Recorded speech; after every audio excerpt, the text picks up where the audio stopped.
Let's get into what we've been watching, and I'll start it off with my piece of merch from the month, because I went to the biggest IMAX screen that I know, the AMC Lincoln Square, to watch the latest film from Ryan Coogler, Sinners, on that big screen. Got this poster for y'all as well. Hell yeah. But a really exciting highlight to the month, the latest movie from the boy Ryan Coogler, free from the world of IP, back to making an original film. And what an original film it is. This movie, which takes place in, I believe it's the 1930s, right? 1932. Telling the story of twin brothers returning to their hometown only to discover an evil greater evil than the one that they were escaping from. This is a period piece. This is a story of race and class. This is a story of prohibition times and gangsters. And this is also a bloody vampire film. It is a thoroughly entertaining movie. Art, kick us off. What is your big reaction to Ryan Coogler's Sinners? We finally got Blade. They said they were canceling it, baby. We got it. Look, I love the entire idea of him going out and making an original property that he has not made in a while. Whether this becomes a franchise or not, you always got to start somewhere. Outside of that, though, is just the allegories, the swag, bro, that this movie has. People have been saying it's for specific audiences who can handle it. And I will say, I've seen it a couple times, and every single person that I sit next to, when they start spinning in the movie, figuratively and in the script, they go crazy for it, dude. This movie, I think, is not just a great addition to the vampire genre. I'm a big fan of the movie where for an hour we're not even dealing with them. I love the environment that they build. I want a gangster movie just with the brothers. I want to be able to just live in this world where you actually see the community, which is what the movie is pushing.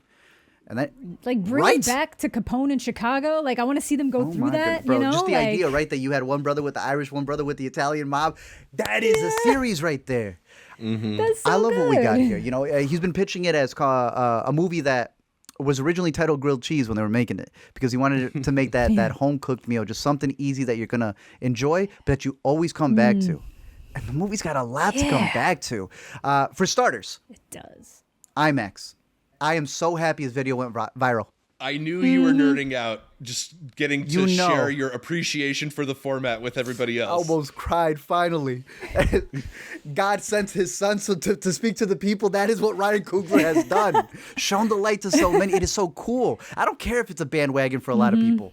Thank y'all for finally appreciating something we love on this podcast, and it's worth it.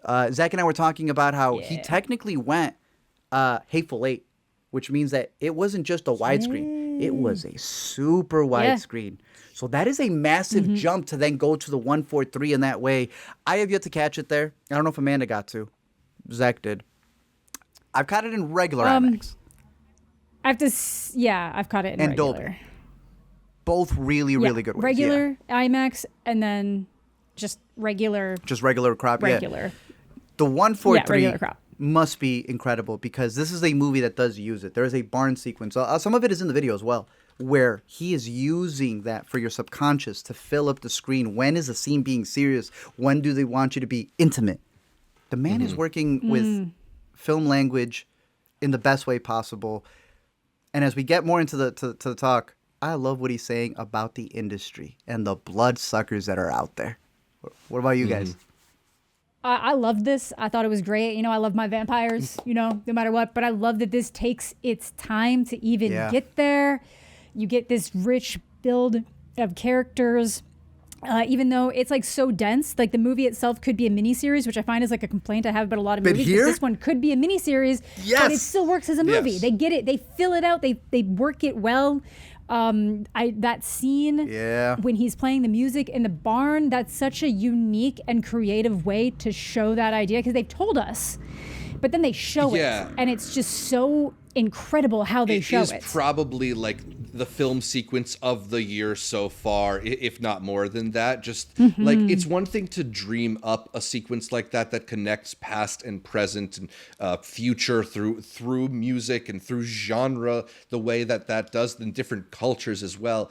But the elegance with which he portrays it, right? Like, it doesn't feel like it's too over the top, but it also like gives you time to enjoy it and focus on it. Like, it's not like a flash and it goes by. Like, it is a full set piece. I don't know, man. I was levitating for that part. I knew it was good so when I cool. came home and someone said, "Dang, that was a long take," and I went, "It was a long take."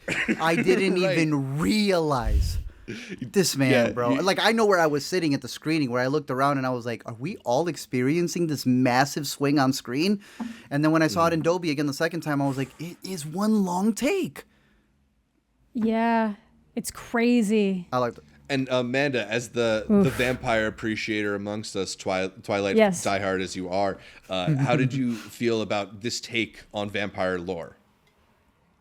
Oh, I thought it was great. This does like kind of what would probably be my preferred vampires, where you're in between. Like, I don't like it when they're just completely mindless, but I like, they got to be evil. There's got to be a degree of evil to them, but I love that you still get this idea of a rich history and like the behavior of like the old vampire versus the new vampire, the way that they really adhere to that kind of like that sire idea where people kind of like follow the leader in a certain way. that There's hive like mind. this aura to that, the hive mind idea, while they can still act as individuals. I thought was really cool.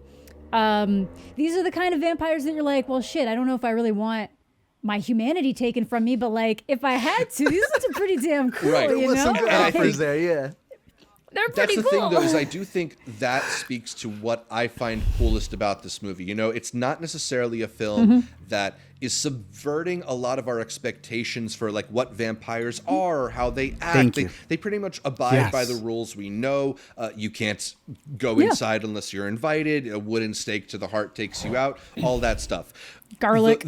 Garlic, the goodies. exactly. They implement garlic in really clever, interesting ways in this that I hadn't seen. So I love the pickled garlic stuff.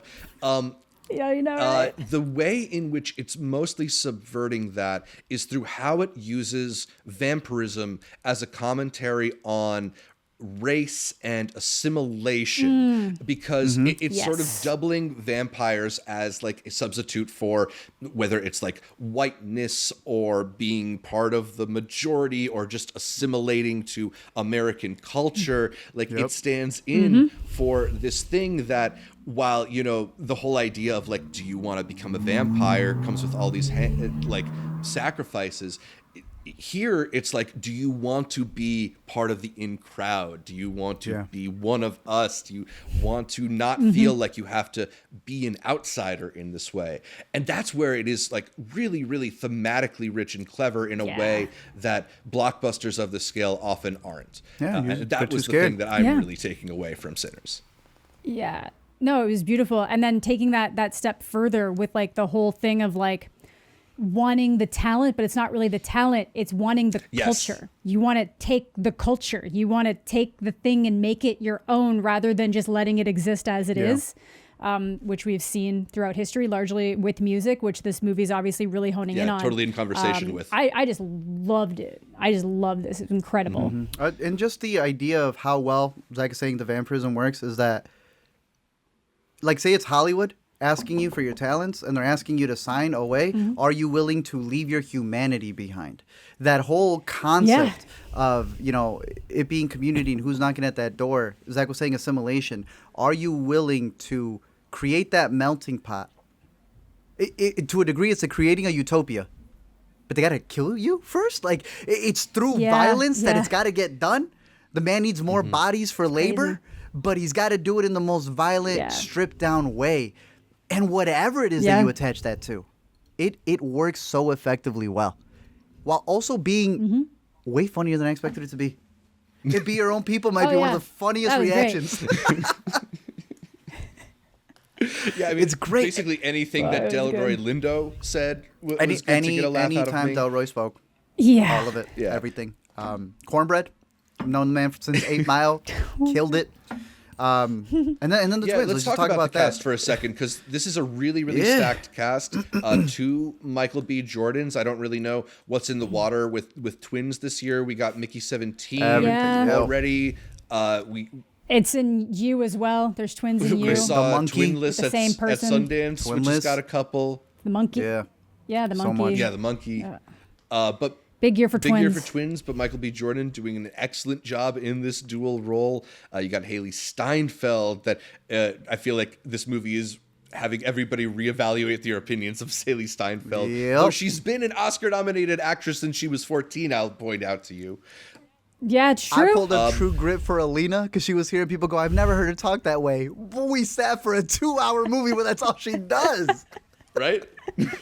No, she's been the GOAT. Yeah. How about newcomer Miles Caton? Caton?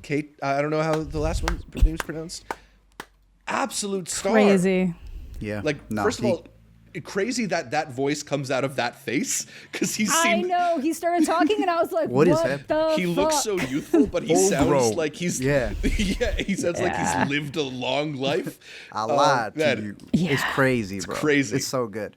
I don't know if you had heard, but he was with her, the artist, traveling with her and playing Yes. music because her got the Oscar for Judas and the Black Messiah, produced by Oh, yeah. Ryan Coogler. WB people were in the audience to hear this singer that she had on tour named Miles. The rest is history. The guy Good for didn't even know him. guitar. That pisses me off, Miles. He's mad talented. And then I Absolutely. also like the little nuances. Like, a bit of it is based off of Coogler's aunt and uncle. His uncle, who he dedicated the movie to, his wife was named Sammy. But I love how, if you've heard Ryan Coogler speak, not only does he have that West Coast talk, but he's got a little bit of a lisp. And I like that Miles carried that with as well, because now you got a main character up on screen who has that. And I appreciated that. Miles is a standout. Yeah. Because it's also, you go in for the twins, right? But Absolutely. it's his story. It's his story. It really is. Yeah. So I was very and good. it kind of They're just like facilitating and it. it's unexpected too with all of this talent on screen. Yeah. But yeah, he's the one who really brings the story home. I also Embarrassing wanted amount. to shout out Jack O'Connell, who's an actor that Have I've to. really enjoyed for many, many years. And it feels like he's kind of been one of these actors waiting for that right role, right? Waiting for that Yeah. breakthrough for everybody to see how talented he is. Like, I love him in Starred Up, a prison drama he did in like 2012. Lots of his Hell fans yeah, date when back we to started, Skins. yeah. Yeah.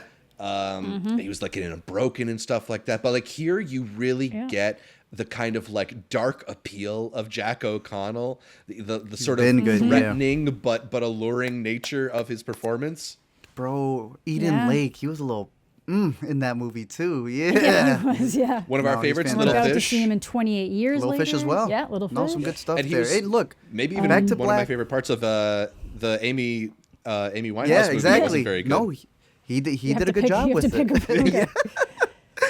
That's it's But very- look, you gotta it's pick. what he also brings with it because of his Irish heritage. I've been seeing a lot of people Yeah. bring up Kneecap as they connect the story. And It's Yeah. been pretty good. Friend of the podcast, Tyler, Mm-hmm. that we talked. Yeah, he pointed out to me because I wouldn't have caught it. One of the other vampires, one of the first ones that he turns, is the lead singer of July Talk, Oh, really? Peter Drymanis. The one who's the not guy in Lola the Kirke. house. The one that's not Lola Kirke. Yeah, that guy. Yeah, July Talk. That's the dude from July Talk. I mean, he picked good singers, right, for a reason. He really did. Yeah. Yeah, it's cool. Their whole little choreography, bro, that is so funny. That's very Killers of the Flower Moon, the way that they did the casting around there, getting a lot of country singers to come Yeah. in. Go on in. Is the actress also? Lola Kirke? Her, I That's don't know. I didn't Jemima look into Kirke's that. sister, who Jemima you might recognize Lola from Kirke. Girls, but Lola was also Oh, Gone Girl. the star of Mistress America, and yeah, she was in Gone Girl as the woman in the hotel that Rosamund Pike runs away to. Okay. Crazy. All right. Good for her. Good for her. Nice. Yeah. Yeah. Oh, she's in a trope. I too, just saw that I at saw the- Jemima Kirke walking down the street in New York recently. Just a little celebrity spiting for you guys. Oh, You got She was in it. to sing the song the next Head to time. toe orange blazer. Bye. Also great in this movie, Wunmi Mosaku, Ben. rather. Ben. I'm so happy. incredible. People are saying that they're gonna sue Marvel for that ugly costume they've had her in the Loki series, bro. Right? This woman's beautiful. She's been yeah, they make her look like a block. unbelievable. Someone said they made her look like a lunch lady, and you're telling me she looks like this? His house, one of the early Sundance ones, Damn. killed it there. Yes, And then I don't even know if yes. it's on here because it's a series, but actually, let me start with this one. Both HBO. We Own This City. Incredible, incredible, incredible. Yeah. Ooh, yes. She's Dude, incredible due for in a that. rewatch. She's really good in a movie we all really enjoyed. Alice Darling, as well as one of Anna Kendrick's Oh, friends. Yes, in bro, that. she's yes, the she is. friend. Yes, she's one of the friends. I forgot she was one of the Right? friends. Literally playing that energy Because again. they make her so Oh mature in my this gosh, movie. They bro. make her so mature. Damn. I can't imagine her as Anna Kendrick's friend anymore. My goodness. And then another one. It's not popping up here, but what's his name was in it? It's also on HBO. Lovecraft Country. I think a really good, Oh, yeah. really good double feature to watch with this one. But I'm so glad she's getting her due. Some of the best lines, bro. The "Your body ain't forget me" line. Stop, stop. Dude. It's hot, bro. Oh Hey, man. do we have to talk about how hot this movie is? Because we haven't done that yet. Too hot. It's too hot. It is Unexpectedly practically so. Steamy. Yeah. Yeah. Just like a so much appreciation for eating out in a blockbuster movie. Just gotta throw down for that. Dude, I feel like there was just too much like anti-eating out. So like Ryan Yeah. Coogler was like, I'm Had gonna to fix it, yeah, I'm yeah. gonna So show the- you what's what. You here ain't even today. got to go to a dine-in theater to get dinner in a movie with this one right here. It's good. It's good. Shout out Wunmi. Yeah, I'm. So There's so good. much love about this movie. I do want to run like one mild reservation by you, and that's like I feel like I wanted maybe a little bit more from the climactic action sequence, like when it really goes into full scope and things start going crazy. It didn't give me the really visceral climactic feeling that I then got from what was like a later climax. If that makes any sense. I know And exactly that's what the you're fair. one saying. thing I can maybe hold against it, which would be like the most minor thing in a movie Yeah. with so many other things to enjoy about it. Rightfully so, too. Yeah. If you want to add something to that, Yeah. because I have a big thing about, I think people confuse go. a movie that has to do certain things with studio interference. People don't understand that this deal that I'm sure we'll talk about and everything else still comes Yeah. with a push and pull of this movie could have definitely been longer if they wanted it to be longer. So when you have Yeah, of specific course, yeah. scenes, I'm going to pull up a character over here, and I'm not going to say too much, although she is, just to give it a little throwback, bro, she was in Babylon. Because I think we're Babylon defenders on this chat right here. I like Babylon. Oh yeah. She was Lady Faye. So I've got great things to say about this actress. I also got some stuff people may not agree with me on here. And I think what Zach is mentioning towards the end of the movie is clearly stuff to hurry up the third act. And in hurrying up the third act, I thought it felt very contrived in a way where I have them on the record saying, no, that wasn't in the original script. But you will have people defending it okay. because of the character motivations and whatever else. And I'm like, no, for sure. But that is an afterthought to a fix they had to do to get the story going. And I agree with you. Yeah. Like I said, I love the first hour of world building. I love the vampires. But there's a point where it got really fast and it ends really fast. That's the thing. It's so much Yeah. of it feels like a really nice organic build. I know Ryan Coogler has referenced Green Room as a movie that was an inspiration on this one, and it really feels, Ooh, I can see that. especially once the first couple people are getting sucked in. I guess pun intended. That's when it feels at its most like, oh, shit's about to pop off, Green Room style thriller. And then like you mentioned, there is that moment where it kind of is like ripping off the Band-Aid, and it's a little like, oh, we're already Let's get it here. going. I don't know. And Exactly. maybe the build didn't was feel redone. quite as organic to me there, or maybe the action didn't feel quite as climactic to me there. But that would be my one minor reservation for the film, I guess. Any other like things that you would nitpick at or Montages. I have been consistent with this one. To me, montages are a way to handhold the audience by not doing exposition. We know these scenes. It is a way to get away with exposition because they go, oh, okay, exposition bad, but what if we do that thing? Show, don't tell. And to me, it's like we've seen it already. So there is a specific sequence towards the end. A lot of people have been talking about the post-credits. In the critic screening, they told us just straight out, you must stay for it. They told us that. So it's not a spoiler to say that there's a post-credit scene. Because if anything, we kind of need to teach people who have been Boss Babied, watching Boss Baby 2. Yeah. And this, like, post-credit scenes have been around before Marvel. You're only snitching on yourself. If you're like, I only know how to connect it there. I love what he called it. And he said, this is a music-based movie. It's not a post-credit scene. It's an encore like a concert. Love that line. Yeah. But there's a lot of montages at the end. That's and good. it feels like a short film. It feels like I don't know, like it's retelling the whole story again. That's my gripe. Yeah, so maybe we should put up a small spoiler warning before we talk a little bit about the mid-credits scene, because I do think that is one of the most interesting things in the film.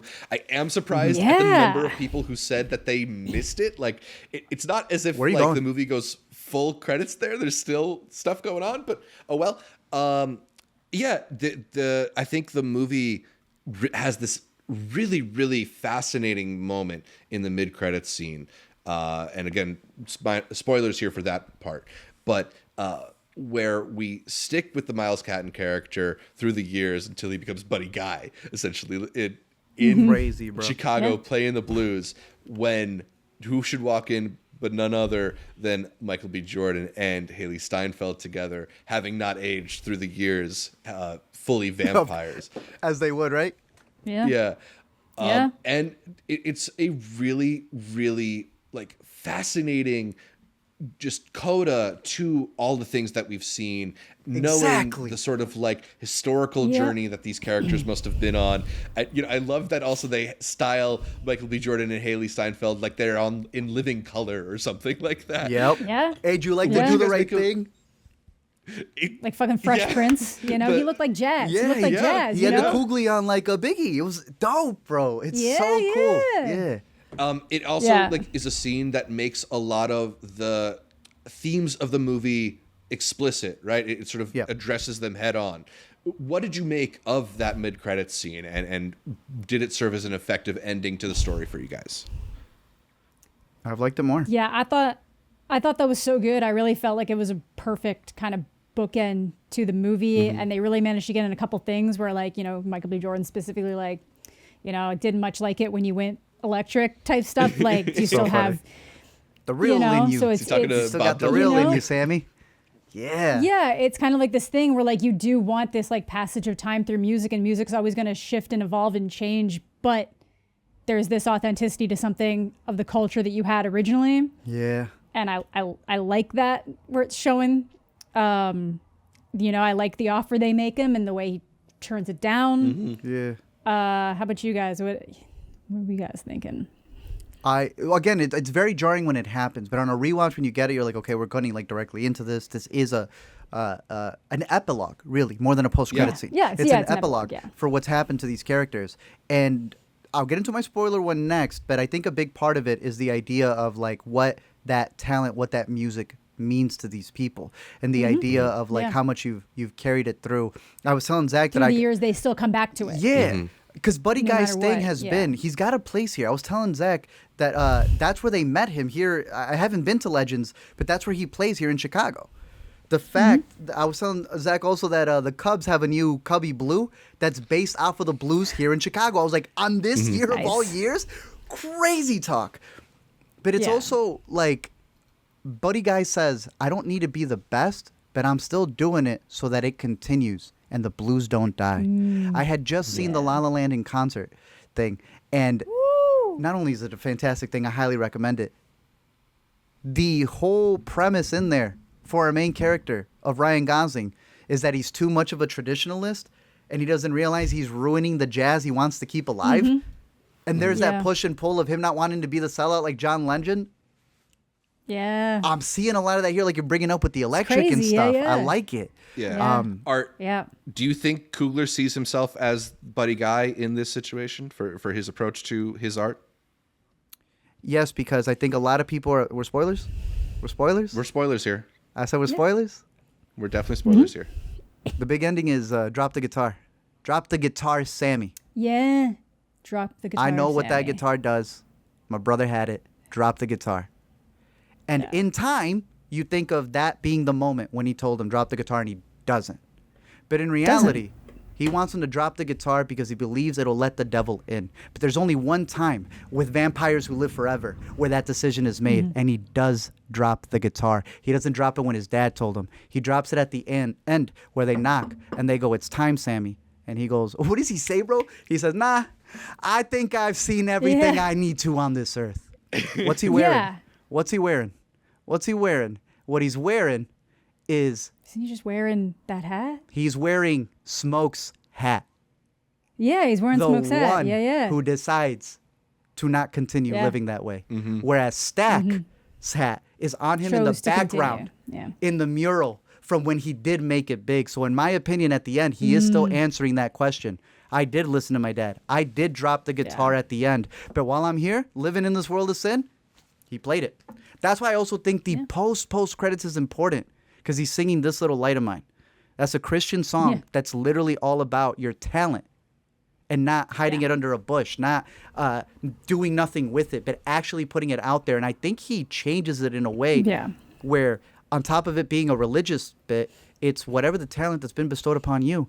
And what is Coogler's if not movies? My final one here. Yeah. Past, present, and future all get combined in that beautiful scene because of music. Yeah. But if you watch this movie not thinking that he's doing the exact same thing for film, I don't know what else to tell you. Every line in this movie is an homage to another film. The one that really got me the second time was, I kid you not, Zach, King Kong Ain't Got On Me is said and interpolated by evil Michael B, bro. I love this movie more and more every single time. It's so good. There's just so much about it. There's so much about it. There's so much about it.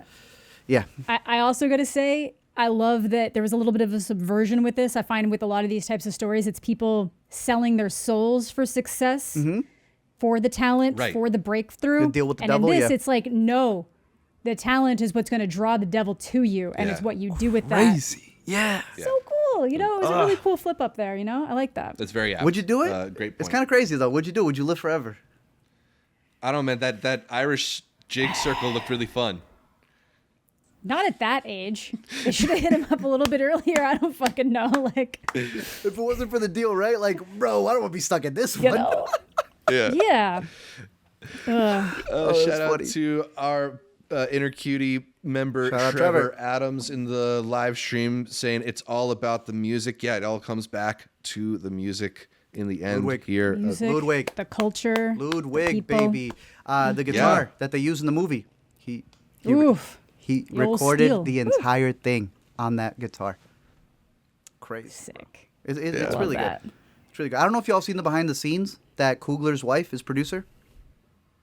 Oh, cool. Goranson is see executive it. producer for the first time, and so is his wife. So they've all brought their partners, bro. It is. I mean, Zach and I, we know this. Yeah, it's a beautiful communal thing that they've got going on with the movie, and I think that's why it really stands out. I appreciate it. Absolutely. The movie has already made over $150 million worldwide. It is the fifth highest grossing it movie of the fucking year has. so far, and probably will pass Snow White in the next couple of days for that fourth Can spot. we talk about Variety? I would love to talk a little bit about Variety because in the lead up, or was it during the first weekend of release? First weekend when it was on its upwards trajectory. Yeah, Variety put out Interesting, a right? bit of a bizarre article referencing the box office potential of Sinners, basically sort of saying that it would be hard for this movie to make its money back for the studio. There's also After like 2 days. yeah, there's also the looming questions of the ownership of this movie, because Ryan Coogler struck a really interesting deal in which the ownership rights for the film revert back to him after 25 years. Lest people think this is necessarily a brand new deal, Quentin Tarantino has negotiated similar deals in the past. Made the same box office too. Right. Though, Right? it is relatively new for Hollywood, right? So there was that article in Vulture about studio heads freaking out about the precedent that this movie sets. But there's a lot of kind of like, I don't know, like industry negging of Sinners right now. Yes. What do you think about that? And then that same person wrote another article. Yeah, the top 5 things, After people whatever. bully her? Yeah. You're just Like, come backtracking. on, like- I thought a lot of that was pretty lame. And I mean, It's weird. I don't get it though. Like, why are you trying? What is the benefit? Like, sometimes there's movies that are like, I don't want that to do well. So any chance you can get to kind of like poke it, sure. What is it with this? What is wrong with this that you could ever want to pull it down? And in what world is movies that are not independent, but like not IP based or based on a book, like unique movies doing well at a cinema, a bad thing? Like, why wouldn't you be encouraging that? well, it's because Remick knocks at the door and he says, "Give me that talent. I need it. It's mine." And they don't like that freedom. What? True. What did you just bring up, Zach? David Fincher's doing the sequel for Once Upon a Time in for Hollywood. Love, Death, and Tarantino's- Robots? Yeah. No, he's Once Upon a doing the Time in sequel Hollywood. for Once No. Upon a Time in Hollywood. Right. Yes. The I thought continuing that was adventures fake. of Clip. I thought that was I fake. thought so too, right? I was fake. like, what world? Because it was announced on April Fool's. It was announced on April Fool's, so I didn't believe it. We just did our director power rankings on the channel, and I'm not gonna lie, it did make me feel a little bit weird about putting Fincher in my top 10. You didn't put Fincher in your top 10? did. No, but he his did, next but he's movie is saying- going to be a direct to Netflix sequel to Oh, that is Upon a gross. Time in Hollywood. I That's feel like gross. it could be interesting, but in that same realm, what I'm getting at is not only are they similar deals, they both did similar box office. So when you're really comparing the two, and someone says something about one, well, let's go see what they said about the other. There can't be a problem if Sinners ends up becoming a franchise for this man who owns the rights and gets to do what? There are characters, the indigenous people who come in searching for Remick. Dude, They pop yeah. in They for don't a pop little back. bit. They don't pop back. Where's that spinoff? He can make this something outside of Marvel that he doesn't have control of, where he can bring other filmmakers to do it. And if someone has a problem with that, I'd ask, do you have a problem with QT bringing in Fincher? I think they're a lot more similar than people are giving them credit for. And I think it could be his own realm of being able to create more stuff, build Sinners into being a place where up-and-coming filmmakers, directors, stars can have their own fair. franchise. Yeah. That's what I would hope for it. That's what I would hope. Yeah. Also, there's a Sanders comparison, Zach. Help me with this. Going late in the draft, trying to sun this man, trying to humble him. They just don't like to see confident people win, Zach. Exactly. They don't know what they have on their hands. They don't understand the talent. Both football players, too. Was Coogler a football player?